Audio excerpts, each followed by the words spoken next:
Mesdames, Messieurs, bonsoir. Bienvenue à l'émission Le Show d'ici. Mon nom est Michel Pilote et ça me fait plaisir de vous présenter encore une fois cette semaine cette émission où on rencontre des gens de chez nous, des gens de la Basse-Lièvre ou des gens qui ont des liens avec la Basse-Lièvre. Aujourd'hui, on vous a concocté une émission bien particulière. On va parler de chant choral. Chant choral, moi, vous savez, juste pour faire un petit historique de mon parcours à moi, je chante dans des chorales depuis 35 ans et j'ai pas commencé alors que j'avais 10 ans. Donc, ça fait quand même un bon bout de temps. Moi, ça m'a apporté vraiment beaucoup. Non seulement au niveau de chanter parce que, bon, on a oui ou non la chance d'avoir une voix et de chanter juste, mais la rencontre avec les gens, quand on chante en groupe, quand notre petite voix se joint à celle de 50 autres personnes et qu'on sent qu'on fait déjà une différence. Donc, pour vous partager un petit peu ma passion, ma folie, en fait, je rencontre aujourd'hui, j'ai envie de dire deux fous, parce que je pense que c'est la meilleure façon de les décrire. Deux fous, deux chefs de chœur qui sont très impliqués dans le secteur ici, dans la région de la Lièvre. D'abord, on le connaît tous comme étant le chef de chœur de la Chanterelle, Daniel Lafleur. Bonjour Daniel. Et Yves Marchand, qui est le directeur artistique ou le chef de chœur du groupe Top Passion. Évidemment, avec tous les deux, on va faire un petit peu votre parcours, savoir qu'est-ce qui vous a amené à faire de la chorale. Mais j'aimerais savoir, on a, de la part des deux, on a plusieurs descriptions, si on veut. On parle de chorale, on parle de chœur, on parle de groupe vocal, Qu'est-ce qui fait la différence? Comment on peut décrire les différents groupes, si on veut? Monsieur Marchand, peut-être? Mais ça se peut-tu que ça soit une question de perception, des fois? Il y a des groupes qui préfèrent se faire appeler un groupe vocal parce qu'ils ne veulent pas être associés à une chorale, où on a peut-être des préjugés, là, où on voit les gens en randonnion, puis tout ça, alors qu'aujourd'hui, je pense que c'est plus ça. Hein. Sûrement, tu pourrais nous en dire beaucoup là-dessus.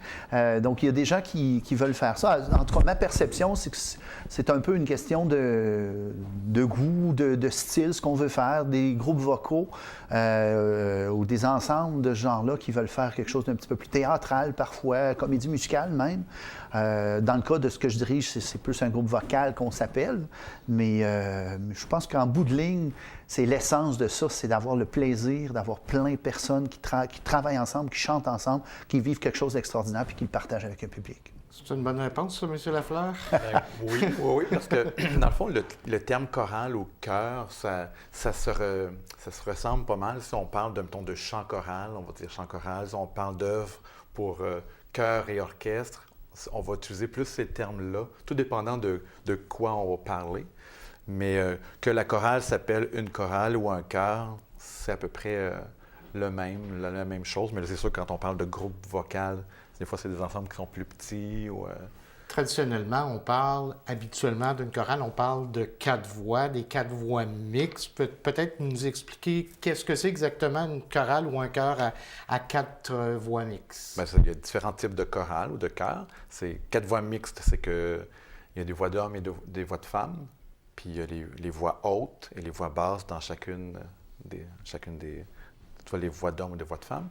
Mais là, si on parle aussi de chœur de voix égale, c'est là, on va parler seulement de chœur de voix d'homme seulement, spécifiquement, ou bien de chœur de voix de femme spécifiquement. Puis dans les chœurs de voix égale, on a aussi des chœurs de 2 à 3 ou 4 voix qui vont chanter. Bon, on commence avec M. Lafleur. Je vous ai dit tantôt que vous étiez un petit peu fou. Puis habituellement, je travaille sans filet, sans feuille. Mais là, dans votre cas, je n'ai pas pu faire autrement. Vous êtes chef de chœur de la Chanterelle, on l'a dit tantôt, mais également de l'ensemble vocal Accolade, du groupe vocal Mirage, du chœur du village, de la chorale Les 4 jeudis, du chœur à l'unisson, du chœur Gospel, Heart and Soul Singers, du chœur, le chœur du temps, et de l'ensemble vocal Émiole. Ça fait quand même 9 groupes vocaux ou 9 chorales. Puis vous avez en plus votre propre école d'enseignement. On s'entend, à moins que je me trompe et que j'ai oublié des choses, chaque chorale, j'imagine, pratique en moyenne une fois par semaine, avec, à l'occasion des samedis ou des dimanches intensifs. Bon, est-ce que vous avez réussi à inventer 2 jours de la semaine qu'on ne connaît pas? Comment vous arrivez à diriger ces 9 groupes-là? Non, mais dans le fond, les chorales, c'est des chœurs. Tu vois, j'utilise les deux termes, là, mais les chorales ils vont répéter. Ils des styles différents. Puis c'est des groupes de gens différents aussi, des groupes d'âge différents. Donc, il y a des chœurs qui répètent le jour.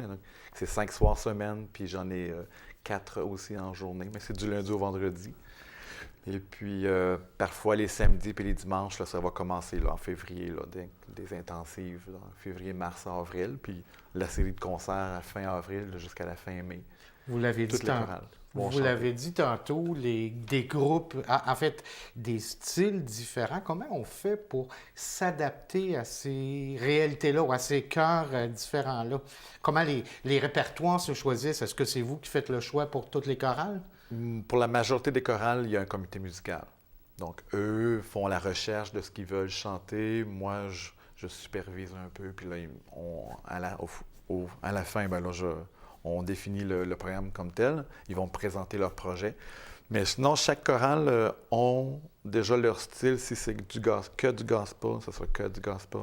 Ça peut être des chorales qui vont chanter un peu de tous les styles. Bon, bien là, on va toucher à la musique populaire, à la musique classique.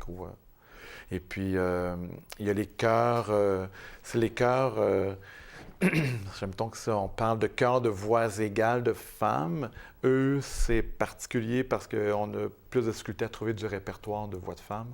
Bon, là, je dois faire des arrangements pour eux. Là, faire les arrangements justement pour ces groupes-là. Ça, oui. Et il y a des spectacles qui viennent avec chacun de ces groupes-là. J'imagine qu'au moment des spectacles, des concerts, ça doit être un petit peu la folie chez les Lafleur. Oui, c'est sûr qu'à partir de fin avril jusqu'à la fin mai, toutes les fins de semaine sont bookées, puis parfois 2 dans la même journée. Là. Comment, Daniel Lafleur, parce que vous êtes d'abord et avant tout organiste, c'est votre formation, comment vous en êtes venu à vous intéresser justement là, au chant choral? Bien, le chant choral, je le connais depuis que je suis jeune adolescent, parce qu'au conservatoire, il y avait la classe chorale. Et puis, il y a eu la chanterelle qui a débuté à Buckingham, donc j'ai entré là-dedans, j'étais encore très jeune. Puis, je suis devenu chef de pupitre avec les ténors et les basses, donc je m'occupais de ces groupes-là. Puis, il y a ma conjointe qui chantait dans une chorale aussi, dans l'Outaouais, il y avait le Chœur de Lille qui chantait. Oui. Oui, Chœur de Lille que vous avez déjà dirigé, oui. J'ai travaillé avec ta conjointe. C'est ça. Donc, moi, je suivais les concerts chorales, La Génération qui chante, le Chœur de Lille. J'allais voir ça, puis j'étais déjà passionné à voir comment ça se passait dans les groupes. En plus, vous enseignez la musique. Puis moi, je trouve ça toujours intéressant de voir comment on peut transmettre notre passion aux gens. Comment ça se passe? Quel genre d'étudiants vous avez là, dans votre école? Avec justement votre conjoint qui travaille beaucoup avec vous dans cette école-là, si on veut. Sylvie enseigne toujours le chant principalement, la flûte traversière, la guitare. Puis moi, les élèves, c'est en piano, surtout en piano. Puis les horaires, c'est entre 3 et 6, là, après l'école, puis tout ça. Et puis les enfants, ça commence au plus jeune âge, là, vers 5-6 ans. Puis là, jusqu'à des adultes là, qui prennent des cours, tout ça. Puis comme c'est des cours privés aussi, je suis ouvert à enseigner ce que les gens ont le goût de faire, puis tout ça. Tu sais, il y a toujours la base de tout ce qu'on a à montrer, puis tout ça, mais je suis assez... les gens aiment ça, faire des cours, parce que on n'est pas trop... c'est pas trop académique, rigide. Non, c'est ça, pas trop rigide, donc Mais en plus de toutes ces folies musicales-là, vous êtes aussi un pilote d'avion. Vous êtes intéressé depuis... Ça fait quand même un bout de temps que vous vous intéressez à l'aviation. Oui, depuis que je suis tout petit. Là. Ouais. Depuis que je suis très jeune, je me disais, plus tard, je vais devenir pilote d'avion et musicien. Ouais. Donc... ça se ressemble. C'est pareil. Puis là, je partage un avion depuis 2005, donc un Cessna 172. Puis quand j'ai la possibilité, le temps d'aller, j'aime toujours ça, survoler la région, amener des amis qui veulent faire un tour, aller voir quelque chose d'en haut. C'est passionnant, ouais. Justement, l'avion. Puis là, je vais étirer l'élastique un petit peu loin, mais vous avez aussi, avec les différents chœurs que vous dirigez, entre autres la Chanterelle, vous avez pris l'avion pour aller outre-Atlantique et aller présenter des spectacles. Là, oui, c'est sûr. Qu'avec la Chanterelle, eux, là, ils se sont donnés comme directive, on voyage à peu près tous les 4 ans. Donc, on retourne cette année, là. Oui, oui. On s'en va au sud de la France, 2 semaines, fin juin, début juillet. Donc, au sud de la France et le nord de l'Espagne. On va rencontrer là-bas 3 chorales, je crois. Donc, 3 concerts. M. Marchand, ça ne vous donne pas des idées, ça, avec votre groupe?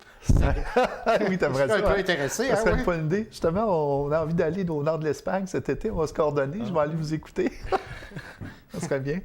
Donc, on continue toujours avec la Chanterelle. Est-ce qu'il y a d'autres projets? Parce que vous avez reçu l'année dernière un prix qui est assez prestigieux, qui est remis une fois par année à un chef de chœur émérite, si on veut, le prix Jean-Pierre Guindon. Et vous avez été recommandé, entre autres, par Grégory Charles, parce qu'on vous compare souvent au Grégory Charles de l'Outaouais, et par M. Marchand. Il y a eu une belle cérémonie, 250 choristes, évidemment. Là, c'est juste une petite partie des choristes que vous dirigez qui sont allés assister à cette... Comment on reçoit un prix comme celui-là? Comment on reçoit le prix? Oui, bien, ça veut dire, qu'est-ce que ça nous fait quand on sait qu'on est choisi? Bien, oui, je sais que je suis choisi. Je reconnais que les choristes aiment beaucoup ce que je fais avec eux autres, tout ça.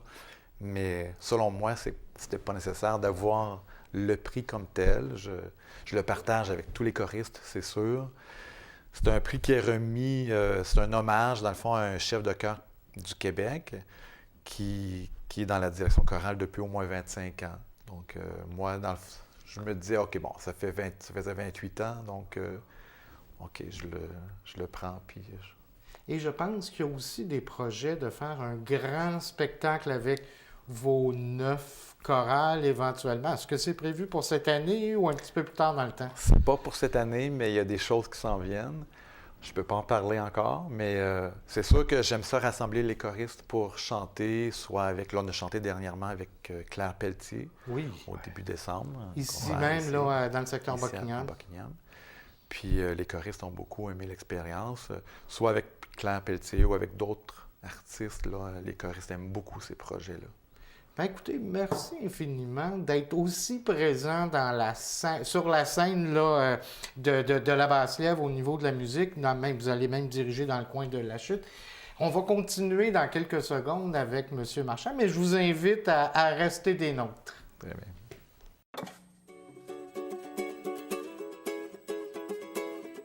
Ce moment de télé vous est présenté par la municipalité de l'Ange-Gardien qui vous souhaite un bon visionnement. On parle maintenant à Yves Marchand, qui est le chef de chœur du groupe Top Passion. Je ne vous le cacherai pas, c'est le groupe dans lequel je participe depuis maintenant presque 15 ans. Monsieur Marchand, bonjour, merci. Bonjour. J'ai présenté tantôt Daniel Lafleur comme étant un fou. Je pense que l'étiquette vous va à vous aussi, même si vous ne dirigez en fait actuellement qu'un seul groupe.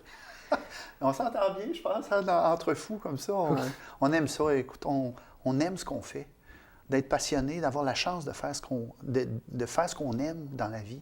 C'est vraiment un cadeau exceptionnel, là, je pense. Le chant choral est arrivé dans votre vie assez jeune, à peu près dès le moment où vous êtes arrivé dans la région, avec un premier groupe, et je me souviens de vous avoir vu diriger les Voix de chez nous. Ouais, puis vous étiez tout jeune à ce moment-là. C'était en 82. J'étais le plus jeune que tous les choristes, en fait, et beaucoup plus petit et beaucoup plus de cheveux. mais oui, c'était vraiment exceptionnel. J'avais 19 ans, je pense, quand j'ai commencé, puis j'arrivais tout juste dans la région. Puis ça a été vraiment une très belle chance de pouvoir pratiquer, apprendre le métier, faire ça, apprendre à écrire, à composer aussi pour chorale. Puis ça, c'est vraiment exceptionnel. C'est vraiment le fun de faire ça. Bien, quand on a 19 ans, puis qu'on arrive, parce que c'était quand même une grosse chorale, les voix de chez nous, on arrive devant tous ces seniors. Maintenant, je peux me permettre de le dire parce que je suis rendu dans un des seniors. C'est quoi le sentiment là, qui vous a animé cette première fois-là, quand vous avez mis le pied dans la salle de répétition la première fois? Bien, on se sent très petit, sans doute, parce que j'avais jamais dirigé vraiment une chorale quand je suis arrivé à 19 ans. Puis d'entendre ça, d'entendre les possibilités des voix, de travailler avec, justement, 4 voix mixtes, comme Daniel parlait tout à l'heure, c'est vraiment...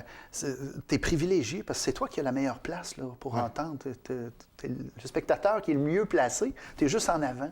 Et puis, j'avais un peu cette réputation de gesticuler beaucoup, effectivement, à ce temps-là. Je dépensais beaucoup d'énergie. Je me suis calmé avec les années. Mais c'était vraiment, vraiment superbe là, comme expérience de commencer à vivre ça aussi jeune. On fait des sauts dans le temps. Vous avez dirigé, entre autres, le Chœur de Lille. Ouais. Vous avez, en 1993, donc ça va faire 25 ans cette année. 25 ans au mois de juillet, oui. Vous décidez que vous partez votre propre groupe et vous ne l'avez pas parti de n'importe quelle façon. Je ne suis pas sûr qu'au début, les gens des autres chorales vous ont beaucoup aimé, en ce sens que... Puis on va le dire comme ça parce que j'en ai été témoin. Vous êtes allé à peu près dans chaque chorale choisir les plus belles voix, les solistes de chacun, mais ça a porté des fruits dès le départ. Ouais, je dirais que c'est plus un paquet de monde qui m'ont dit « ben moi, ça m'intéresserait. Ouais. » Puis c'est ça. Puis dans le fond, c'était... on commençait un groupe tout petit de 17, 18 personnes à peu près qui faisait quelque chose d'un petit peu plus théâtral, un petit peu plus avec des décors, tout ça. Puis on a commencé en 93, mais à partir de 98, on a vraiment sauté la clôture, puis on a commencé à faire vraiment de la comédie musicale là, officiellement. Depuis ce temps-là, on fait ça. Exclusivement de la comédie musicale. Vous avez plein de projets. Vous avez fait, entre autres, Miss Saigon, Napoléon, Roméo et Juliette, des gros défis parce que c'est pas des partitions qui sont déjà faites. Donc, ça veut dire que Yves Marchand s'assoit et harmonise toutes les chansons. Oui, j'ai une tête de cochon. Je pense, dans le fond, j'ai envie d'y donner une unité dans ce que je fais. Ça fait qu'effectivement, depuis que Top Passion existe, je fais tous les arrangements des voix. J'en ai 800-900 à peu près, là. Puis j'aime ça faire ça. Pour être franc, j'aime vraiment ça faire ça. Puis c'est le fun parce que j'ai des chanteurs qui sont dans le groupe Top Passion. On a des gens, il y en a qui sont là depuis 25 ans, hein, depuis le tout début. Alors c'est vraiment, il n'y a pas beaucoup de roulement, là, il y a de changement de personnes. Donc il y a vraiment une grande famille qui est là. C'est vraiment une deuxième famille pour moi, le groupe. Et la région de la Lièvre est bien représentée avec Stéphane Gauthier, avec Liette Filion aussi, entre autres. Ah oui, c'est certain, oui. Puis, en plus des harmonisations pour le chant choral, imaginez-vous donc que monsieur fait également l'harmonisation. Même vous avez harmonisé, en fait, vous avez orchestré pour l'orchestre symphonique. Oui, j'ai cette chance-là. C'est vraiment un grand privilège, je pense, que j'ai d'avoir pu faire ça. Je suis directeur de l'Orchestre symphonique de Gatineau depuis 12 ans. Et puis, je travaille beaucoup avec mon grand ami Yves Léveillé, qui est le chef d'orchestre, directeur artistique. Puis, à l'occasion, c'est ça, il me dit « Ah, ça te tente-tu? » Ça fait que tous les 3 ans, à peu près, j'ai la chance de pouvoir écrire pour l'Orchestre symphonique. Puis ça, c'est merveilleux parce que sky's the limit, comme je dis tout le temps. Tu as vraiment, comme compositeur, c'est tellement passionnant de faire ça. Puis c'est ça, je travaille justement sur un prochain projet, mais j'ai pas le droit d'en parler tout de suite, dans 2 mois. 2010, vous décidez, vous vous lancez, vous avez l'idée folle de présenter Sissi, l'impératrice d'Autriche, un projet qui n'existe pas du tout. Vous décidez d'écrire toutes les chansons, toutes les harmonisations. Et à ce moment-là, il y a même eu, parce que vous vouliez avoir un plus grand groupe à un moment donné, vous avez fait venir des gens de la Chanterelle, entre autres, pour participer à ce projet-là. Bien, exactement. Ça avait été vraiment le fun parce qu'on avait fait une collaboration justement avec le groupe de Daniel. Et puis, ça avait vraiment permis de faire beaucoup plus, si on veut, parce qu'en fait, je l'avais créé en 2008, puis on l'a refait en 2010 ici, Impératrice Sissi. Puis c'était un rêve. Parce que moi, je travaille depuis plusieurs années avec mon amour, avec Brigitte, ma femme. Puis c'est elle qui travaille, entre autres, à la confection des costumes pour une comédie musicale avec une autre personne, Diane Lemelin. Donc les costumes, les décors, tout ça. Et à ce temps-là, quand on avait décidé de faire Sissi, à un moment donné, dans le temps de Noël, on se met à regarder les 3 vidéos de l'histoire de Sissi, l'impératrice d'Autriche. Elle me dit « T'es pas game de faire une comédie musicale avec ça. » Puis c'est comme ça que ça a commencé. J'ai écrit 27 chansons, je pense, paroles et musique. Puis chez nous, dans notre sol, on a au moins 75 robes de bal qui sont vraiment... Donc ça a été comme un départ, puis ça m'a vraiment donné le goût de faire ça aussi, de la création, écrire des textes, des chansons aussi. J'en écrivais déjà, mais là, en grosse quantité, c'était vraiment extraordinaire. Puis je suis chanceux parce que le groupe Top Passion, c'est des amis, c'est des gens qui ont plein de talent. Puis j'ai vraiment un médium parfait pour pouvoir écouter ma musique si on veut. Pour les gens de la Chanterelle, Daniel Lafleur, ce passage-là au spectacle de Top Passion pour Sissi, je pense que c'est un souvenir qui est resté, qui est important pour les gens de la Chanterelle. Oui, parce que eux, les choristes, aiment faire des projets de grande envergure, envergure comme ça. Donc, c'est des choses qu'ils aiment beaucoup faire. Donc, ils ont des bons souvenirs de ça. Ouais. C'est tellement spécial de pouvoir avoir la chance de travailler ensemble, puis de faire des contacts entre les différents groupes qui font de la musique, parce qu'on vit tous la même passion, dans le fond. Tu parlais tout à l'heure de faire un concert avec tes 9 groupes. Je trouve ça formidable de faire ça, parce que, justement, tu crées des liens. Nous, c'est un petit peu ça qu'on fait de la même façon.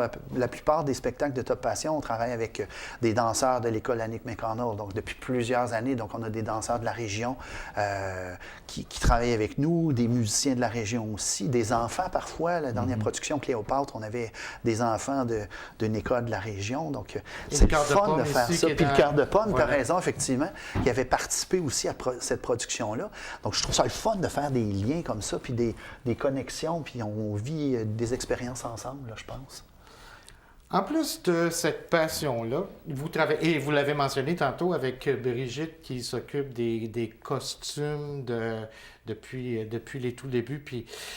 Mais vous avez aussi votre maison en fait, votre compagnie de production d'événements vous travaillez, dans laquelle, vous travaillez avec Brigitte de façon...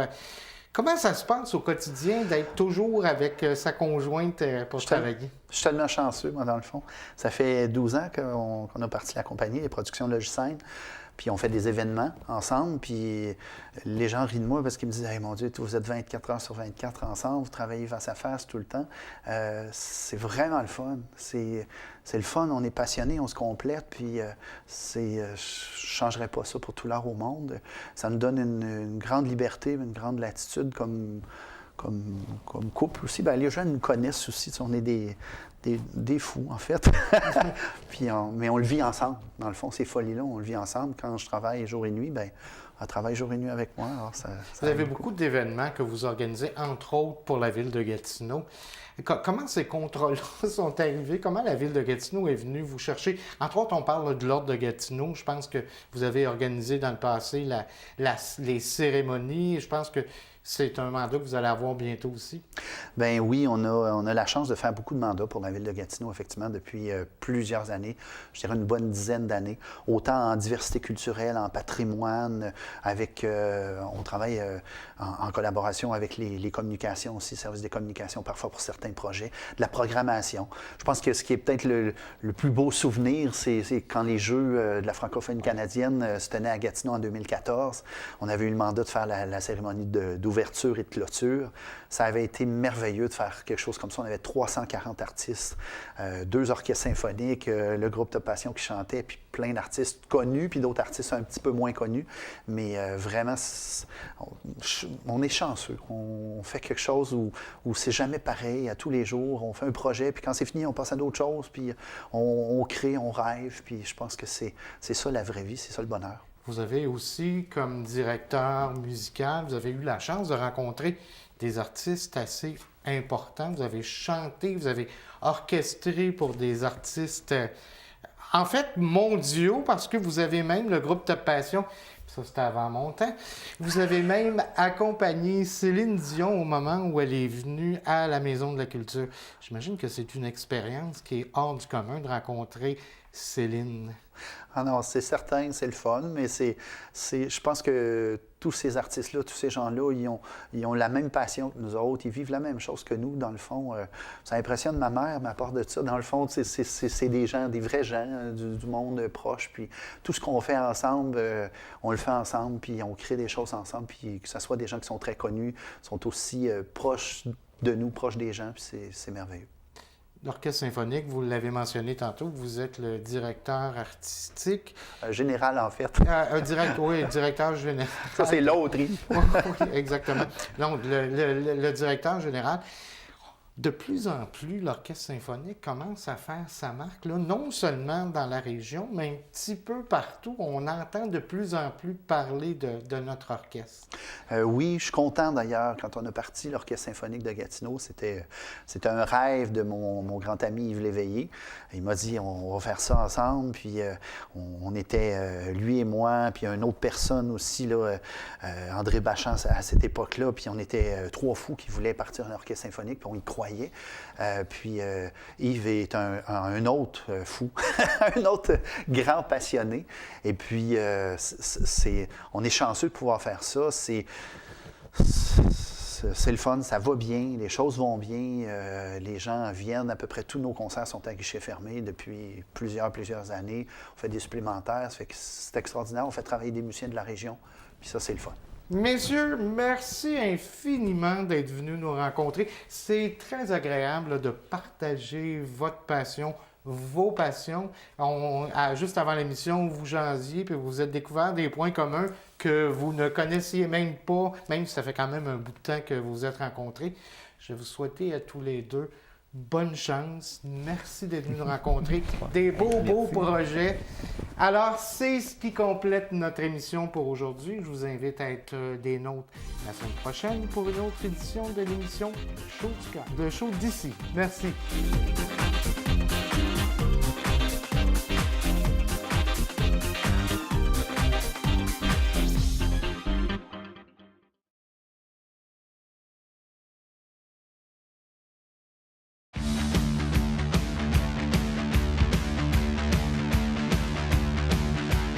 Nous vous présentons le tout nouveau véhicule de tournage de la TVC Basse-Lièvre.